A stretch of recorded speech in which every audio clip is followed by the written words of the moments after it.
내년이면 정전협정 70주년이 되는 해입니다. 그리고 올해는 분단 70주년이 되는 해이죠. 제가 10년 전 2013년 평양 봉수교회에서 정전협정 60주년 기념 설교 초청을 받아서 설교를 한 적이 있습니다. 그 영상을 여러분들께 좀 보여드리고 싶고요. 아마 북에서 남측이나 해외에 있는 목회자한테 설교를 직접 초청한 전례는 아마 없었다고 그래요. 저보다 많은 통일운동의 원로 목사님들도 계시고 훌륭한 대북 사역들도 많이 계신데 왜 저를 불렀는지는 지금도 의문이지만 또 그런 감동적인 역사적인 일이 있었고, 그리고 그때부터 이제 이명박 박근혜 정부 들어서 남북관계가 경색이 됐고 전혀 왕래가 없었습니다. 심지어는 팩스마저도 서로 교신을 안 하는 상황에서 제가 미국 국적자로서 우리 조국의 문제를 또 외면할 수 없어서 그때 제가 적극적으로 대북 사역을 또 열심을 내서 여러 가지 남과 북이 교류하면서 하지 못했던 것을 이제 재미동포로서 했던 일들이 여러 가지 일들이 있었는데, 그 중에서 칠골교회, 평양 칠골교회를 새롭게 건축하는 일을 이제 제가 주도하고, 원래는 남측의 통합측이나 감리교에서 다 설계, 건축 이런 걸 다 계획을 하고, 감리교 감독회장님 집무실에는 뭐 그 청사진 그 모형도까지 만들어 놓을 정도 그렇게 다 해놨는데 막상 단절이 되고 나니까 싹 외면하는 거예요. 그래서 제가 힘들게 그 건축 현장을 왔다 갔다 하면서 평양 칠골교회를 완공하고 또 입당 예배 설교하는 그 모습을 한번 영상을 여러분들에게 보여드리고 말씀을 전했으면 참 좋겠습니다. 괜찮으신가요? 예, 그러면 준비되신 봉수교회 정전협정 60주년 기념 메시지 한 부분만, 시간이 많이 가니까 한 5분 내로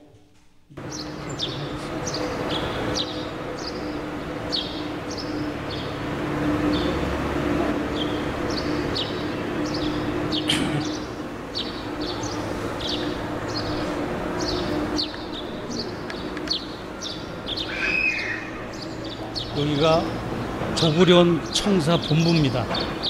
북한 전역의 기독교를 총괄하는, 우리를 말하자면 교단 총본부죠.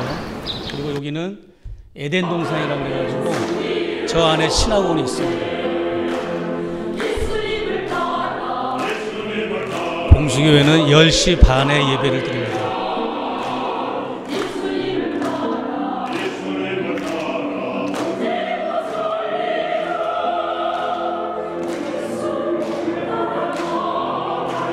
예배 순서는 거의 남측이나 미국의 우리 한인 교회와 거의 차이가 없어요. 찬송이라든지 예배 순서, 기도 내용, 설교 메시지에도 뭐 김일성 주석이라든지 이런 최고 지도자에 관련된 언급은 없습니다. 의도적으로도 안 하는 거겠죠. 자연스러워졌습니다.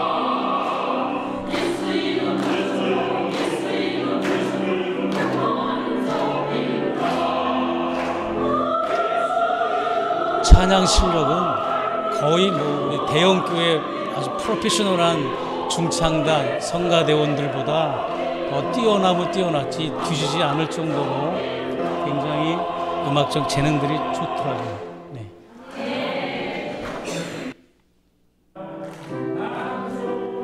여러분들은 평양과기대 교수들인데 제가 설교하는 날 나와서 특송하는 장면,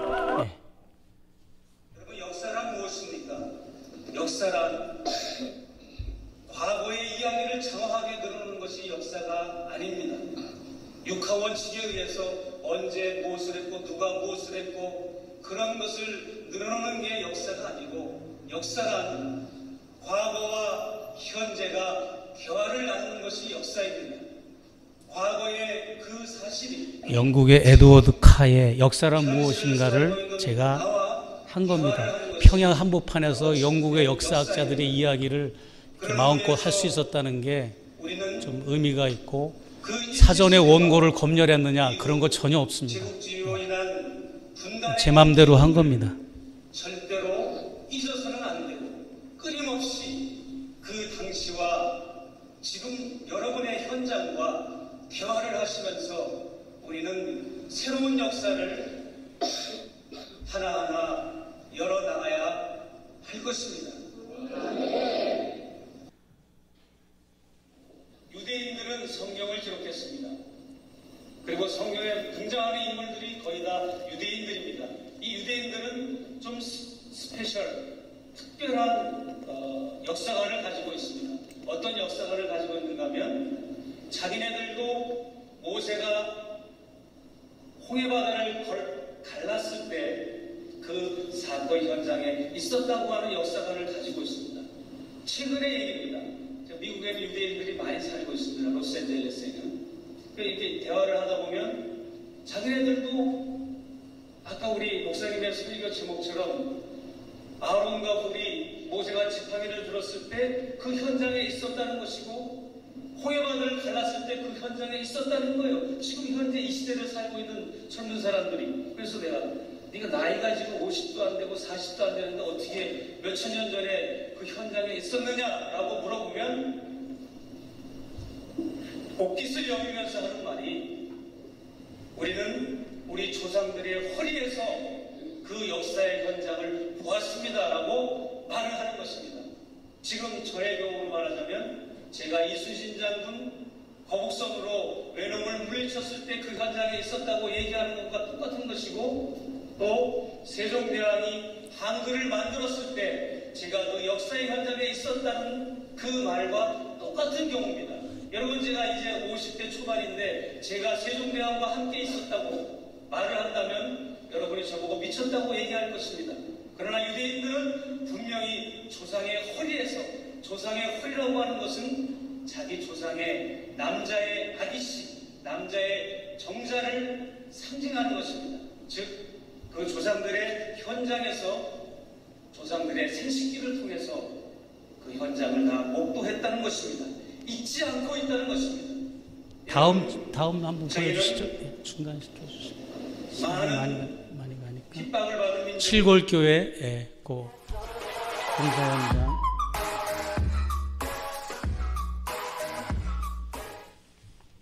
남북을 이어주는 오작교 뉴스. 이렇게 뭐라요? 그 내용을 찍는다면 이게 다 칼이었다고 어디 아무래도 이 문에 통보하게 되더라고요. 칠골교회를 3번을 건축을 했어요. 원래 처음에 건축한 게 지금 정문 앞에 그대로 남아 있고요. 대형 창고 같이 이렇게 돼 있어요. 이걸 이제 새롭게 김정일 위원장이 보기 흉하고 안 좋다 해가지고 직접 지시해가지고 그동안 졌던 게 한 20년 동안 내려왔고, 또 제가 이번에 10년 전에 이렇게 다시 기존의 건물을 거의 다 헐고 그 터 위에 이렇게 짓는 장면입니다. 이게 지금 현재 거의 칠골교회 외벽 모습이죠. 그 공사 위주죠. 그러니까 이제 공간이 넓어진 건 아니죠. 공간은 약간 이게 한지 공사 이런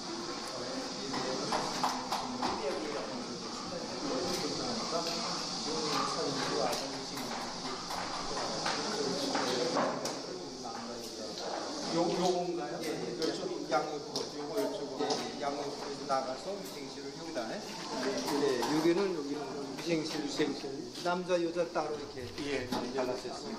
원래 면담실을 가려고 하다가 이따 오후에 강연 시간에 좀 자세하게 보여드리겠지만, 북에는 뭐 봉수교회, 칠골교회, 평양 제1교회, 이런 개신교회 대표적인 교회당이 건축한 교회당이 있고, 러시아 정교회, 정백교회, 카톨릭 장충성당, 이런 대표적인 교회가 있고 그 산하에 513개의 가정교회가 있습니다. 가정교회 예배드리는 모습도 있다 보여드리고, 또 처소교회가 있고요. 가정교회는 뭐고 처소교회는 뭐고, 또 지하교회라고 하는 건 또 뭐냐, 이런 개념 정리도 제가 있다 좀 클리어하게 해드리도록 하겠습니다. 자, 제가 지금은 이제 스피치로 설교를 해야 되는 시간이니까 이것만 보고 이제 설교를 해야 될 것 같습니다. 담임 목사님하고 예. 우리 교직자 성도분들이 베이스 강도를 칠골교회가 뭐 김일성 주석의 모친 강반석 여사를 기념해서 지은 교회다라고 하는 것은 전혀 뜬금없는 얘기고 근거 없는 얘기입니다. 그 한국 교회만 난무하는 가짜 뉴스들이 많아요. 뭐 김일성 주석의 어머니 강반석 여사, 또 성경에 나온 베드로의 이름을 딴 거다. 예, 됐습니다. 이제 그런 이야기들이 있는데, 강반석이라고 하는 이름은 그냥 석자 돌림이라서 강반석이에요. 오빠는 강진석, 동생은 강용석, 강반석. 그래서 석자 돌림이지.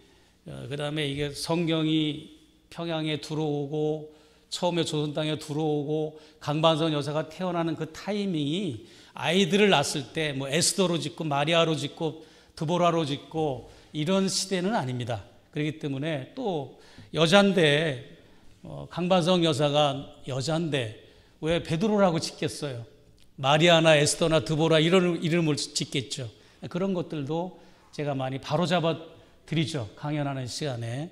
근데 이제 목사님께서 저를 초청하셨지만 사실은 북한 교회의 현실이나 북한 교회에 관한 걸 디테일하게 알려면 한 10번 정도 강연은 들어야 됩니다. 특강을. 사실은 한 번 가지고는 그 개념 파악조차도 안 되거든요. 그러니까 여러분들이 3.1절, 6월달, 8.15 있는 무료 뭐 그냥 여러 핑계를 대셔서 저를 자주 좀 불러주십시오. 할렐루야. 자, 오늘 예수님이 사마리아 수가성 여인을 만나는 이야기입니다. 참 성경은 묘하고 신기한 책이고 마치 요술 같은 책이에요. 시편 23편 같은 경우에는 저도 너무 좋아하지만 어떻게 똑같은 시편 23편 본문이 결혼식에서 설교를 하면 축복의 말씀이 되고 장례식에서 설교하면 가장 큰 위로의 말씀이 되는지, 요술 같은 말씀. 오늘 본문 말씀도 마찬가지입니다. 어떤 비블리컬 퍼스펙티브의 관점에서 볼 때 시편 23편처럼 이 사마리아 수가성 여인의 이 스토리 이야기도 정말로 수백 가지 수천 가지의 교훈이 이곳에서 얻어지는데, 모 눈에는 뭐만 띈다고 전도와 선교를 하는 사람은 성경 속에서 모든 걸 다 전도와 선교의 눈으로 바라보고, 사업을 하는 사람, 기업을 운영하는 사람들은 다 성경을 경제의 눈으로, 돈을 버는 눈으로, 그런 또 관점으로 보는 사람들도 있고, 저는 대북사역을 하고 통일운동을 하다 보니까 이 본문 말씀에서 어떤 화해와 분단의 장벽을 허무는 것과 통일운동을 하는 예수의 모습을 발견했다는 거죠. 오늘 예수가 유대 땅에서 사역을 왕성하게 마치고 갈릴리로 돌아가기 위해서 내가 사마리아로 가로질러 가겠다, 내가 사마리아로 통행하여야 하겠는지라, 내가 사마리아로 통행하겠고, 한글 번역들이 약간 차이가 있습니다만은 영어로 말하자면 must, 곧 내가 반드시 가야만 한다, 내가 가는 것이 적절하다라고 하는 뜻에서 내가 사마리아로 통행하여야 하겠는지라 라고 요한복음의 저자는 그 화자의 기법을 그런 방식으로 기술을 했습니다. 이것은 예수께서 반드시 사마리아를 가야만 하는 이유와 목적이 있다고 하는 당위성을 내포하고 있는 말씀입니다. 단순하게 사마리아를 내가 우회적으로 가지 않고 직선으로 통과하겠다고 하는 지리적 교통학적인 의미를 넘어서서 그 무엇인가 예수님에게는 우리에게 주시고자 하는 커다란 메시지가 있다고 하는 것입니다. 그것은 바로 하나님 아버지의 뜻과 무한한 계획과 하나님 아버지의 신적인 당위성을 우리 예수께서 우리들에게 보여주시는 단호한 말씀입니다. 여러분, 예수님은 많은 추종자들, 예수님을 따르는 민중들을 통하여 새로운 질서와 새로운 체제를 이 땅에 세우려고 무단히 애를 쓰셨지만 바리새인들과 종교인들은 현 체제를, 기득권자들이기 때문에 현 체제를 유지하기를 원했습니다. 그런 상황에서 오늘 본문 말씀을 전체적으로 다 읽어보면 바리새파는 예수님을 주목했다고 했습니다. 즉 예수님은 당국의 주목과 감시를 받는 상황에서 성전을 뒤집어 엎는 성전 정화 사건을 벌이셨고, 또 세례를 요단강에서 주시는 그 일 때문에 많은 파문과 논쟁거리를 일으켜 주셨어요. 그런 상황에서 예수님이 내가 사마리아로 통행하여야 하겠는지라 라고 하는 말씀은 오늘날로 말하자면, 한국적인 상황에서 말한다면 국가보안법에 저촉이 되는 말씀이었습니다. 왜 그렇습니까? 바로 1000년 가까이 930년 동안 남한국 유대와 북한국 이스라엘은 분단과 멸망 그리고 혼혈이 됨으로 말미암아 그때부터 질시와 반목, 장벽, 수많은 그러한 분쟁과 국지전, 그런 것을 통해서 서로 원수가 되어서 살고 있는 그런 상황에서 아무도 유대인들의 성직자나 정치인들이 사마리아를 왕래하지 않고 접촉하지 않는 그 상황에서 우리 예수님은 내가 사마리아로 통행하여야 하겠다고 하는 그러한 단호한 결의를 보여주셨기 때문에, 요즘으로 말하자면 여러분 중에 어느 한 분이 내가 북한을 가겠다, 내가 평양을 가겠다, 저 양반이 미쳤나? 그런 거와 다르지 않은 상황이라는 거죠. 여러분, 예수님은 사람들이 인위적으로 그어놓은 경계선을 허물고 사람들이 인위적으로 쌓아놓은 장벽을 허물고 그 길을 여러분의 교회 이름처럼 새 길을 내신 혁명적인 행동, 또 하나님의 뜻을 드러낸 오늘의 본문의 말씀으로 여러분이 보시면 좋을 것 같습니다.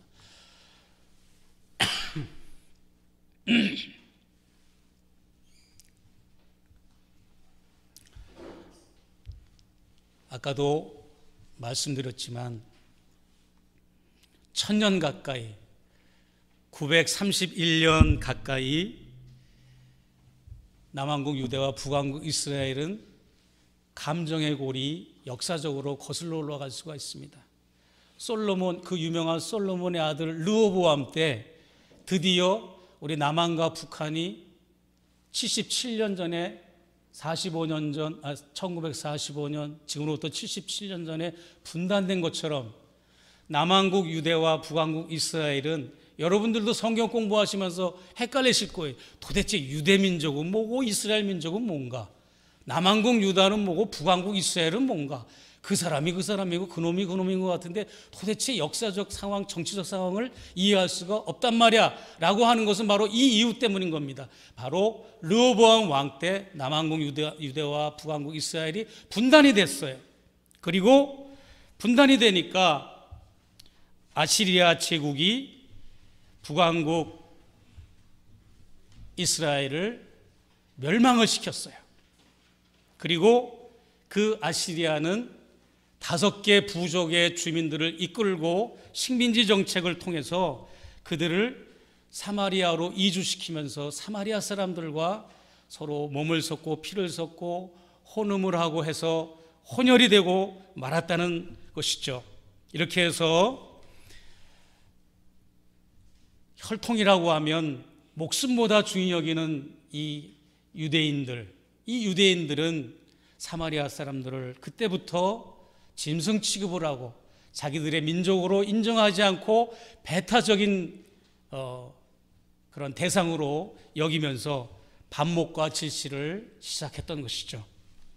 그리고 하나님 종교가 아닌 야훼 종교가 아닌 이방신의 종교를 그대로 갖고 들어와서 사마리아에서 각자 자기들의 이방 종교를 섬김으로써 종교적으로도 혼탁해지는 상황이 되었어요.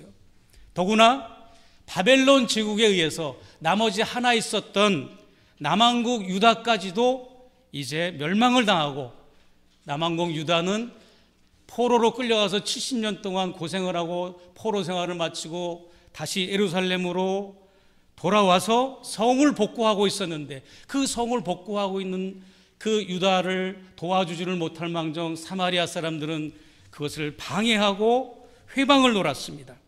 그리고 BC 2세기경에는 유대와 사마리아가 전쟁을 할 때 유대와 시리아가 전쟁을 할 때 사마리아 사람들은 시리아를 지원해주는 아주 얄미운 그러한 정책을 핀 것을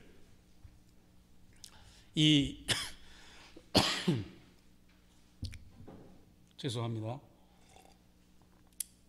오해하지는 마시고요. 제가 어젯밤부터 이렇게 목이 잠기고 제가 목을 많이 써서 죄송합니다.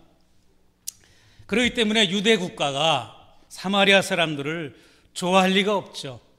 그냥 텔레비를 틀면 미운 사람이 나오면 확 그냥 채널을 돌리는 것처럼 너무너무 상종하기가 싫고 꼴보기가 싫은 거고 접촉하기가 싫은 거고 싸우기가 싫은 거예요. 논쟁하기도 싫고 물리적으로 국직전 하는 것도 이제 1000년 동안 지쳤고, 그러다 보니까 우회적으로 이렇게 요단강이 있으면 위에는 갈릴리가 있고 아래는 사해가 있으면 이 예루살렘과 유대가 이 아랫지방에 있거든요. 그러면 바로 그 위에 사마리아가 있는데 바로 올라가면 되는데, 그게 싫어가지고 우회적으로 여리고에서 요단강을 건너서 쭉 올라가다가 그 다음에 세단이라는 곳에서 또 다시 역으로 요단강을 거슬러 내려와서 갈릴리로 가는 엄청 번잡스럽고 시간도 많이 소요되는 우회 도로를 택해서 그렇게 갔단 말이죠. 접촉하지 않으려고. 그런 상황에서 우리 예수는 바로 국가보안법 같은 그런 살벌한 상황에서 이제 사마리아를 통행하겠다고 하는 선언을 하신 겁니다. 그렇습니다, 여러분. 우리가 가장 근원적인 죄, 가장 본질적인 죄가 있다면 경계의 죄를 짓는 것입니다. 하나님께서 사람을 지으시고 맨 처음에 금지한 것이 선악을 알게 하는 나무의 열매를 먹지 말라는 것이었습니다. 그런데 여러분, 선악을 안다는 것이 무엇일까요? 신학적으로 여러 가지 의미가 있겠습니다만 선악을 안다는 것은 경계를 짓는다는 겁니다. 하나님이 긋지 않은 경계를 자기가 자기 마음대로 경계를 짓고 이편저편을 가르고 장벽을 쌓는다는 것이 바로 선악과를 따먹은 결과입니다. 그렇기 때문에 경계를 그으면 반드시 죽음이 찾아온다고 하는 것이죠. 그래서 사단은 선악과를 따먹으라고 경계와 장벽을 쌓으라고 아담과 하와를 부추겼고, 그걸 먹고 나서 아담과 하와는 어떻게 됐습니까? 하나님과 아담 사이에 경계가 생겼고, 또 아담과 하와 사이에 부부지간의 경계가 생겼고, 아벨과 가인, 자식들 간의 경계가 생겼고, 인간과 동물 간의 경계가 생겼고, 동물과 동물과의 경계가 생겼고, 살인이 발생했고, 온 세상은 죽음이 찾아왔습니다. 장벽과 경계는 이렇게 무서운 것입니다. 여러분, 제가 남북의 국립묘지를 찾아 역사 화해를 모색하겠다고 하는 프로젝트를 세워서 2015년도가 분단 70주년, 광복 70주년이 되는 해인데, 그때 박근혜 정부였기 때문에 남북관계가 경색되고 대치국면이었습니다. 이건 뭐 분단 70주년이 되는데도 어떤 통일의 기운은 고사하고 남북관계가 너무너무 악화됐습니다. 제가 그래서 3년 전부터 어떻게 하면 남과 북의 관계를 회복할까? 어떻게 하면 화해를 할까? 화해라고 하는 것은 정치적인 이슈가 아니라 복음적인 이슈인데, 어떻게 하면 남과 북의 이 죽어서 국립묘지에 안장된 분들을 화해시킬까? 죽어서 무덤 속에 있는 사람들도 화해를 안 하고 저렇게 죽어 있는데, 살아있는 사람들이 무슨 화해와 협력을 한다고, 무슨 회담을 하고 접촉을 한다는 게 이 말이 될까라고 해서 제가 하나의 퍼포먼스에 불과한 거지만, 그랜드 슬램을 달성하듯이 산악인들이 어떤 여러 가지 등정을 이렇게 완성하면 그런 용어가 있듯이, 제가 북한에 있는 국립묘지 수십 군데, 남한에 있는 국립묘지 한 20여 군데를 모두 3년 동안 교차 방문을 하였습니다. DMZ 한반도 그 아픈 허리를 따라서 남과 북의 국립묘지를 찾아서 무덤을 어루만지고 비석을 어루만지고 그냥 울어준 겁니다. 제가 특별하게 할 일이 뭐가 있겠어요? 서로 부모 형제인데 그 서로 죽고 죽여서 그 공로를 인정받아서 전사자가 되고 공로자가 되고 국가 유공자가 되고 표창을 받고 훈장을 받아서 양쪽의 혁명열사능, 애국열사능, 국립묘지, 국립현충원 이런 곳에 안장되어 있는 이 현실, 우리가 볼 때는 그럴싸하지만 외국에서 볼 때, 외부에서 볼 때는 얼마나 이 백치 같은 짓입니까? 같은 부모 형제끼리 70년이 되어도 아직도 총칼을 대고 으르렁거리고 싸우고 있다고 하는 것이 얼마나 한심하고 부끄러운 것입니까? 제가 존경하는 철학자 강대석 교수님, 2021년도에 2월 달에 운명하셨는데, 이분이 대구 카톨릭 대학에서 정년 퇴직을 하시고 대구 효성여대에서 또 강의를 하신 유물론 철학자이신데, 이분이 평소에 딱 한 편의 시를 남겼어요. 그 시를 제가 한번 낭송해 드리겠습니다. 이 시는 아름다움을 추구하는 시도 아니고 어떤 인간의 섬세한 감정을 노래한 것도 아니고 반어법을 노래하거나 추상적인 시도 아니고, 그저 이분이 독일에 유학을 가서 국비장학생으로 유학을 가서 거기서 길거리에서 어느 독일 노인과의 대화를 통해서 느꼈던 것을 그대로 시로 옮겼습니다. 독일에 처음 갔을 때 길에서 만난 할아버지가 내게 물었다. 일본에서 왔나? 아니요, 한국에서요. 남한에서? 북한에서? 물론 남한이죠. 지금도 서로 싸우고들 있나? 그렇다고 말해야지요. 왜 싸우는데? 이념이 다르니까요. 지금도 서로들 싸우고 있나? 그렇다고 말해야지요. 왜 싸우는데? 이념이 다르니까요. 누가 그렇게 만들었는데? 적어도 남쪽은 미국이. 서로 합치면 안 되나? 그게 마음대로 되나요? 힘이 없나? 생각이 없나? 네, 저희는 힘도 부족하고 생각도 모자랍니다. 할아버지가 중얼거렸다. 바보 천치들이 따로 없구만. 여러분, 이 강대석 교수가 철학도가 독일에서 철학 공부를 하러 갔다가 외국에 나가니까 고국에 있을 때는 몰랐는데 우리나라가 분단되어서 고통을 겪고 있는데 그 외세가 강요하는 그 분단을 바보처럼 아무런 필터링이나 여과 과정 없이 그저 그대로 받아들이고 있다는 사실을 통감하게 되면서 부끄러웠다고 말을 합니다. 그래서 통일은 부끄러움에서 시작이 되는 거라고 저는 또 한편으로 말하고 싶어요. 저 역시도 어느 날 코리아타운의 가든 스윗 호텔에서 유진벨 재단의 스티브 린튼 박사가 와서 한인 목회자들 대상으로 강연을 한다고 해서 제가 뒷자리에 가서 앉았는데 그 한인 목회자들이 보수적인 분들이 대부분이고 이런 분들 앞에서 강연을 하는데 아주 질책을 하는 거예요. 이 린튼 박사가. 왜 한국교회 당신들은 그렇게 많은 인적 자원과 물적 자원과 어마어마한 달란트, 이 은사의 이런 재능의 자원들을 가지고 있으면서 왜 통일의 문제, 분단의 문제는 일절 관여하지 않느냐? 왜 선교의 허세만 그렇게 너희들이 부리느냐?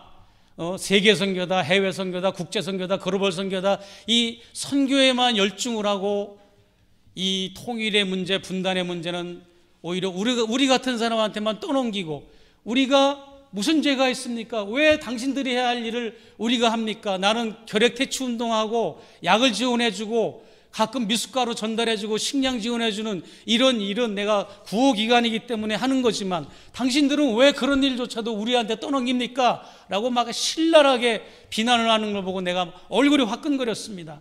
마치 우리 집 앞에 우리 집안에 문지방에서 사람이 피를 흘려서 쓰러져 죽어가고 있는데 그 사람은 외면하고 방치하고 저 강 건너 너머에 죽어가고 있는 사람을 구하러 가겠다고 하는 이런 모순과도 다르지 않습니다. 여러분, 우리는 우리의 분단의 문제에 얼마나 관심을 가지고 있습니까?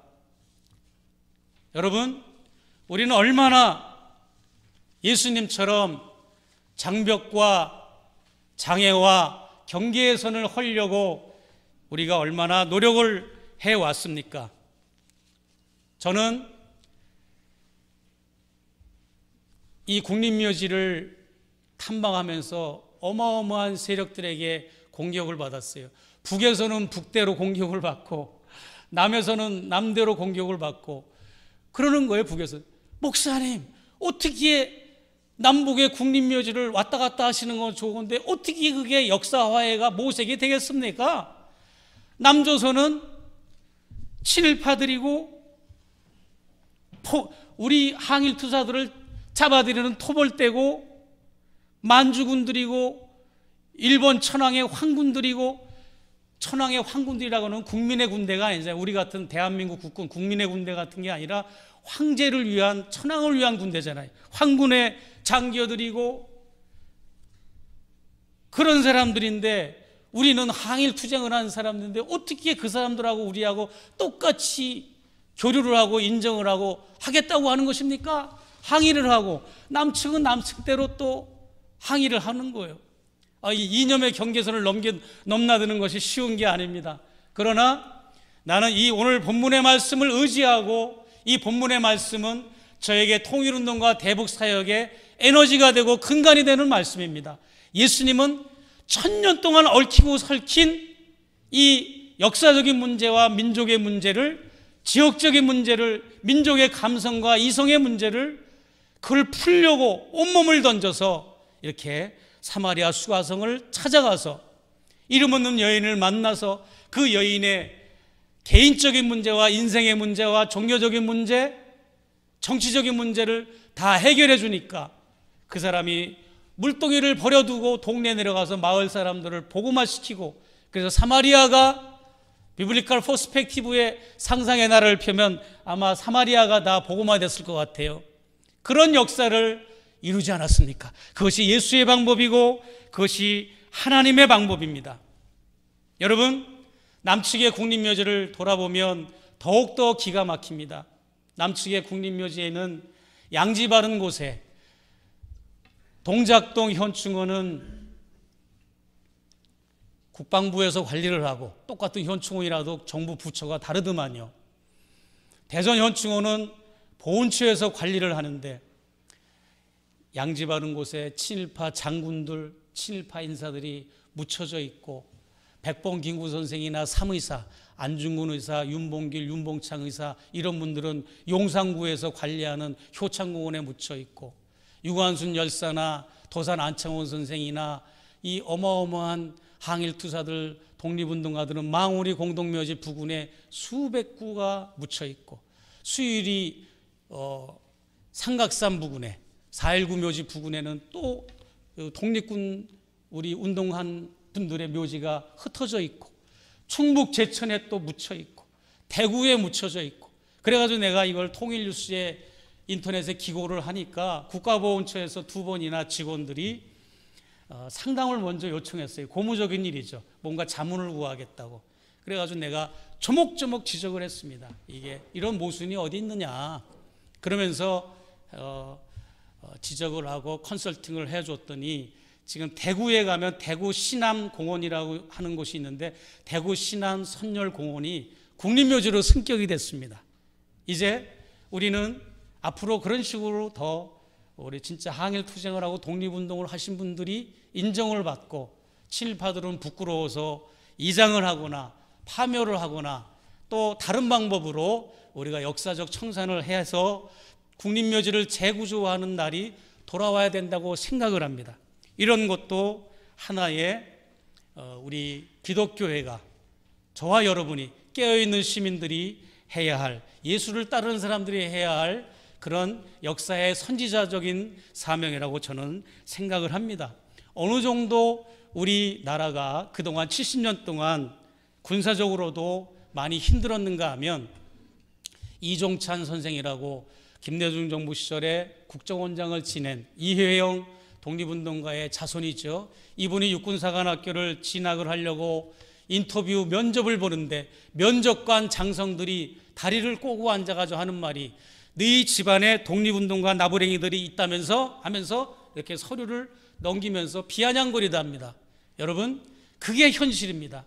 여러분, 그래서 우리나라 육군참모총장이 1대부터 10몇 대까지는 다 일본군 출신들, 심지어는 유재영 국방부 장관은 한국말을 할 줄 몰라서 한국말을 할 줄 아는 통역관을 데리고 다닐 정도로 일본말만 해가지고 그런 상황에서 이제 신군부가 전두환 노태우의 신군부가 육사 1기생들이 11기생들이 이제 육사 1기나 마찬가지인데 그 사람들이 미국식 신군사교육을 받았는데 이분들은 또 미국식 교육을 받아서 결국은 미국의 제국주의적 관점의 군사교육의 결과로 월남전에서 수많은 월남의 양민을 학살하고 5.18에 수많은 우리 광주 시민을 학살한 그러한 전철을 밟았습니다.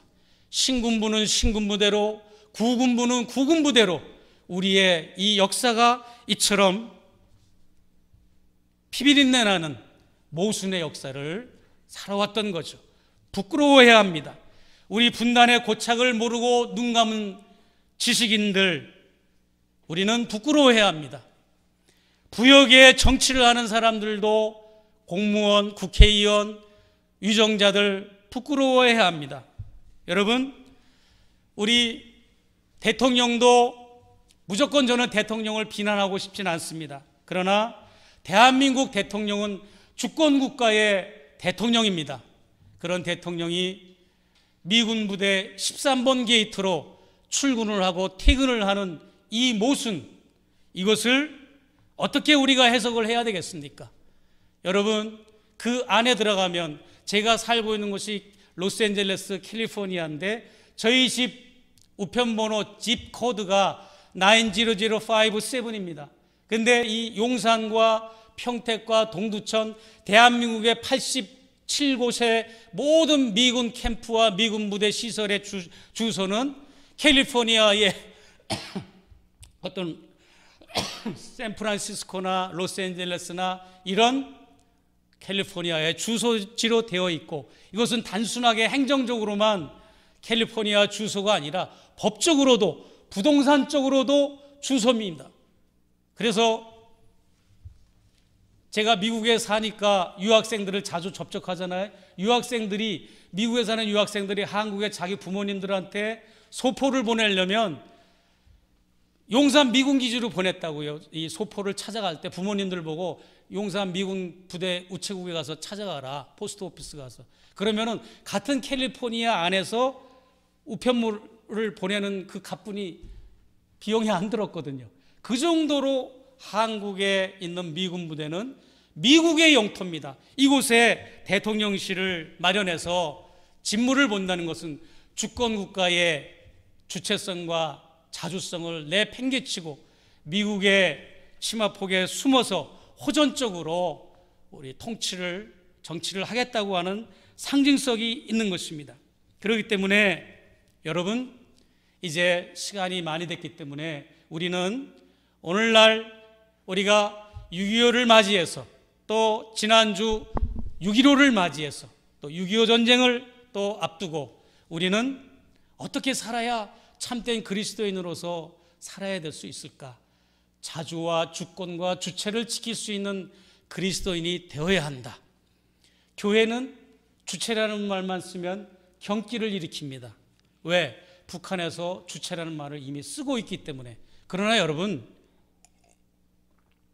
주체라고 하는 말은 우리나라 5,000년, 반만년 역사 동안 무궁무진하게 유구하게 내려온 우리 문화의 가치관이고 정서고 좋은 이야기입니다. 사자성어도 있잖아요. 수초작주 입처계진. 내가 있는 곳에 스스로 주인이 되면 거기가 곧 진리의 세계라. 여러분, 우리 민족성 가운데 이 주체성이 있다고요. 이것을 가지고 우리는 그동안 살아왔는데 외세와의 그 수천 번의 외세와의 침략을 다 이겨낼 수 있었던 것은 이 주체성과 자주와 주권의식 때문인데, 이것을 북한의 김일성 주석과 김정일 위원장이 이것을 학문화하고 철학화해서 이것을 미국과의 결전에서, 미국과의 이제 북한이 싸우고 있는 결전에서 2,500만 명의 인민들을 어떤 정신무장을 시키고 결집을 해야 돼서 이것을 추동 세력화한 것은 맞지만 주체사상을 가지고 주체사상 이꼬로 김일성 사상은 아닌 거라 이 말이에요. 그런데 한국은 주체사상 이꼬로 김일성 사상이라고 하는 프레임이 딱 근거도 없는 프레임이 이렇게 조성이 돼가지고 기독교하고는 배치가 되는 걸로 이렇게 우리가 인식을 하고 있는데 그렇지 않습니다. 제가 이제 이따가 강연하는 시간에 북한의 500개의 가정교회는 과연 어떻게 돌아가고 있으며 500개의 가정교회는 우리가 알고 있는 대로 정치적인 교회 아닌가, 쇼맨십 하는 교회 아닌가, 외화벌이용 교회가 아닌가, 남들에게 보여주기 위해서 해외에 우리도 종교의 자유가 있다고 보여주기 위한 그런 교회가 아닌가, 그런 의구심을 여러분이 가지고 계실 텐데 그런 부분을 제가 속시원히 해석을 객관적으로 해드릴 것입니다. 여러분, 오늘 우리 예수님은 지금도 우리에게 장벽을 헐라고 말씀하십니다. 우리는, 교회는 방공강연장이 아니고 목사는 방공투사가 아님에도 불구하고 어느 날인가부터 한국은 우경화되고 극우화되면서 교회에서 방공소리 안 하면 목사가 설교한 것 같지도 않고 애국자가 아닌 것인 양 그런 정서가 되어버렸고, 여러분, 그것은 하나님의 뜻과 예수의 뜻과는 거리가 먼 그런 우리들만의 이야기요, 또한 요나 선교사가 했던 그릇된 선교관과 그릇된 구원관을 우리도 아직도 가지고 있는 그런 우리들의 자화상인 것입니다. 요나서는 아직 우리가 요나서를 오늘 본문에 취급한 건 아니지만 요나서를 보면 해피엔딩이 아닙니다. 요나서는 해피엔딩으로 끝나지가 않았어요.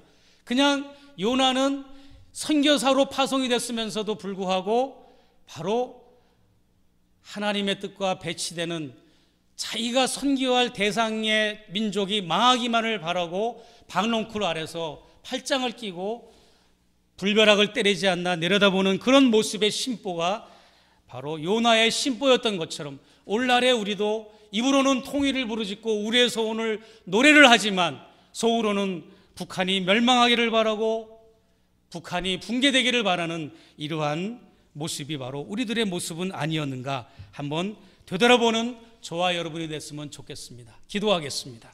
하나님 은혜와 사랑을 감사합니다.